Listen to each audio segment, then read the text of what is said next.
ये खबर सियालकोट से है, जहां पर माहौल दोस्त इलेक्ट्रो बसेस की आजमाइशी सर्विस का कामयाबी से आगाज कर दिया गया। आजमाइश सर्विस के दौरान बसेस ख्वाजा सदर रोड, पैरिस रोड से होती हुई डरम्मा वाला चौक और फिर कचहरी चौक के रास्ते वाले वापस लारी अड्डा पहुंची। शहरियों ने इस मौके पर मुसर्रत का इजहार किया और अपने मोबाइल फोन से वीडियोस और तस्वीर बनाते रहे।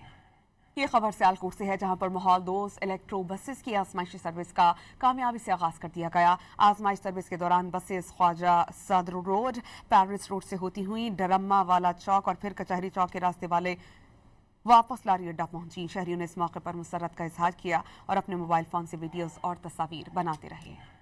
ये खबर सियालकोट से है, जहां पर माहौल दोस्त इलेक्ट्रो बसेस की आजमाइशी सर्विस का कामयाबी से आगाज कर दिया गया। आजमाइश सर्विस के दौरान बसेस ख्वाजा सदर रोड, पैरिस रोड से होती हुई डरम्मा वाला चौक और फिर कचहरी चौक के रास्ते वाले वापस लारी अड्डा पहुंची। शहरियों ने इस मौके पर मुसर्रत का इजहार किया और अपने मोबाइल फोन से वीडियोस और तस्वीर बनाते रहे।